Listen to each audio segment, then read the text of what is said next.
The great Arab revolt عربوں کی بغاوت تھی عثمانیوں کے خلاف پہلے جنگ عظیم کے دوران، جو کہ کل 2 سال چلی تھی 1916 سے لے کر 1918 تک۔ اس بغاوت کو لیڈ شریف مکہ حسین ابن علی کر رہا تھا برطانیہ کی مدد سے۔ حسین ابن علی کے نزدیک اس بغاوت کا پرپس یہ تھا کہ عربوں کے لیے شام سے لے کر یمن تک ایک متحدہ ریاست ہونی چاہیے جس کا بادشاہ خود حسین ابن علی ہوگا، جبکہ دوسری طرف برطانیہ کے نزدیک اس بغاوت کو سپورٹ کرنے کا کچھ الگ ہی مقصد تھا۔ برطانیہ کا مقصد کیا تھا وہ ہم اس ویڈیو کے آگے ایکسپلین کریں گے، تو ویڈیو انت تک ضرور دیکھنا۔ یہ بغاوت تاریخ میں بہت اہم حیثیت رکھتی ہے۔ عرب اس بغاوت کو بہت پازیٹیو نظر سے دیکھتے ہیں، جبکہ ترک اس بغاوت کو بہت نیگیٹیو نظر سے دیکھتے ہیں اور حسین ابن علی کو غدار سمجھتے ہیں۔ حسین ابن علی کون تھا، یہ بغاوت کب، کیوں اور کیسے ہوا، اور اس بغاوت کے نتائج کیا نکلے، اور برطانیہ کیوں اس بغاوت کو سپورٹ کر رہا تھا، آئیے جاننے کی کوشش کرتے ہیں آج کی اس ویڈیو۔ 19ویں صدی اور 20ویں صدی میں پوری دنیا میں نیشنلزم کی فضا بہت گرم ہو چکی تھی، جگہ جگہ پر بغاوتیں ہو رہی تھیں۔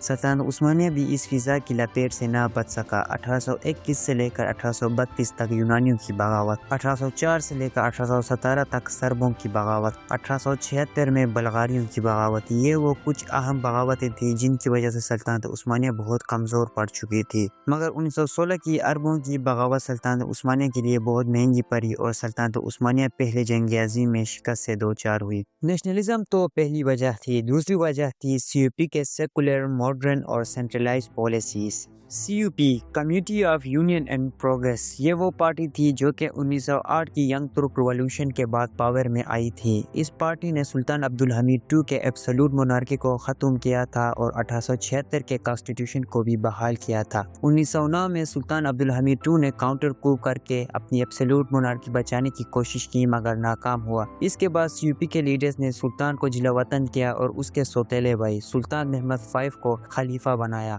CUP کے لیڈرز نے مزید اپنی پالیسی سخت کرنے لگے۔ اس واقعے کے بعد سلطان عبدالحمید کے زمانے میں جو دیگر مائنورٹیز کو خود مختاری ملی تھی اسے بھی CUP کے لیڈرز ختم کرتے ہیں۔ CUP کے لیڈرز زیادہ تر ترکش نیشنلسٹ تھے، وہ پوری ریاست میں ترکش کلچر کی ڈومیننسی چاہتے تھے۔ اس ڈومیننسی کو برقرار رکھنے کے لیے انہوں نے طرح طرح کے ریفارم انٹروڈیوس کرنے لگے، جن میں سب سے کنٹروورشل ان کے زبان کو لے کر ریفارمز تھی۔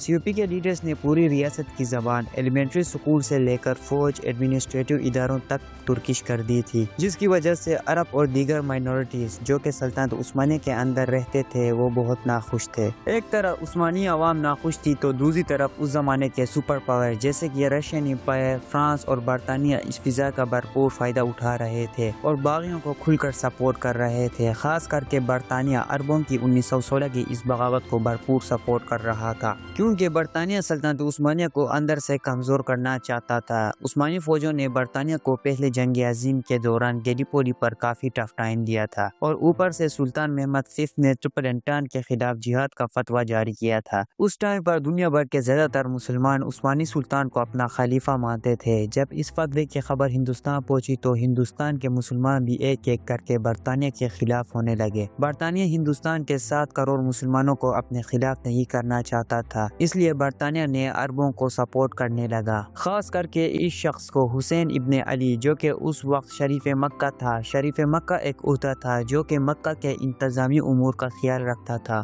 اس عہدے کے لیے نمائندہ خود سلطان اپوائنٹ کرتا تھا۔ برطانیہ اس شخص کو اس لیے سپورٹ کرتا تھا کیونکہ اس کا قبیلہ بنو ہاشم تھا، جو کہ ہمارے آخری نبی صلی اللہ علیہ وسلم کا بھی قبیلہ تھا۔ نبی کریم صلی اللہ علیہ وسلم کے قبیلے کے ساتھ نسبت ہونے کی وجہ سے اگر حسین ابن علی مکہ کے اوپر حکومت کر کے سلطان کے فتوے کو رد کرتا تو شاید مسلمان اس کو زیادہ اہمیت دیتے۔ دوسری طرف حسین ابن علی اس لیے بغاوت کر رہا تھا کہ کئی CUP کے لیڈرز اسے شریف مکہ کے عہدے سے نہ ہٹا لیں، کیونکہ حسین ابن علی سلطان عبدالحمید کا وفادار تھا، اور دوسری یہ کہ اسے خود بھی عربین پیننسولا پر حکومت کرنے کا لالچ تھا۔ یہی وہ کچھ اہم وجوہات تھے جس کی وجہ سے یہ بغاوت ہوا۔